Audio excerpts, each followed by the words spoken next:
সই কর। এই সময় কেন এসব বলতেছো? এই বাড়িতে আপনাদের পরিবারের একজন ইন্তেকাল করেছে আর আপনারা সম্পত্তি ভাগাভাগি করছে। তুই কে যে আমাদের পারিবারিক আলোচনার মধ্যে ঢুকে গিয়েছিস? খালিদ, রিদিতা ম্যামের পার্সোনাল বডিগার্ড। মারা যাবার আগে এনায়েত সাহেব আমাকে অ্যাপয়েন্ট করে গেছেন আপনার সেফটির জন্য।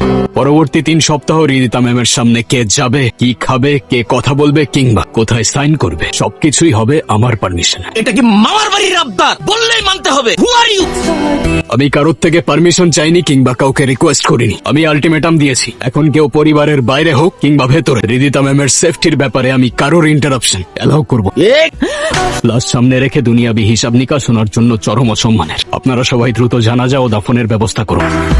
ম্যাম একটু খেয়ে নে। খাবার এসব নিয়ে যাও। আমার শরীর টিকলো কি না টিকলো তাতে এখন আর কিছুই যায় আসে না। যায় আসে ম্যাম, আপনার শরীর না টিকলে আমার কন্ট্যাক্ট ব্রিচ হবে। আর অসুস্থ কিংবা মৃত ব্যক্তিকে নিরাপত্তা দেওয়ার থেকে সুস্থ ব্যক্তিকে নিরাপত্তা দেওয়া অধিক কার্যকর। আপনি কি মানুষের সাথে এভাবেই কথা বলেন? আমি তথ্যের ভিত্তিতে কথা বলি ম্যাম। আর তথ্য হচ্ছে আপনার গ্লুকোজ লেভেল কমে গেলে রিফ্লেক্স লো হয়ে যাবে, বিপদের সময় আপনি দৌড়াতে পারবেন না। আর এতে আমার কাজের ক্ষতি হবে, তাই আপনার খাওয়া উচিত।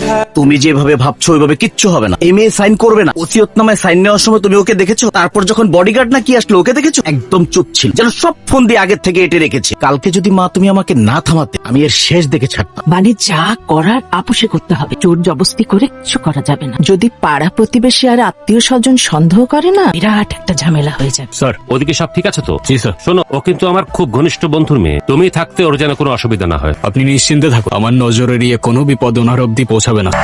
বাবা চলে যাওয়ার পর বাগানটা কেমন ফ্যাকাশ হয়ে গেছে, তাই না? বলতে পারছি না ম্যাম, এখানে কখনো আগে আসিনি আমি। বাবা সব সময় বলতেন মানুষ মারা গেলে নাকি তার প্রিয় বাগানটাও শোক পালন করে। শোক পালনের বিষয়টা ঠিক জানি না ম্যাম, তবে বাগানের মালিক না থাকলে দ্রুত আগাছা জন্মায়, আর আগাছা জন্মালে আসল গাছগুলো মরে। আপনার চারপাশটাও এখন আগাছায় ভরা। জানেন, এই পৃথিবীতে একমাত্র বাবাই আমাকে সব থেকে বেশি ভালোবাসতো। মা মারা যাওয়ার পর কোনোদিন মার অভাব বুঝতে দেয়নি। কালকে যাকে দেখলাম উনি। মা মারা যাওয়ার পর বাবা ওনাকে বিয়ে করে। উনি নিজের সন্তানের মতোই আমাকে দেখে, অনেক আদরও করে। ম্যাম, যে আদর করে আপনাকে বন্দি করে রাখে সেটা যত্ন না বরং শক্ত এক খাঁচা। আমি দেখেছিলাম কাল, তার এক হাত আপনার কাঁধে ছিল আর এক হাত ওসিয়তনামার ফাইল। আপনি কি সত্যি বিশ্বাস করেন যে মা আপনাকে ভালোবাসে? সে আপনার বাবার লাশের সামনে সম্পত্তির হিসাব কষতে পারে?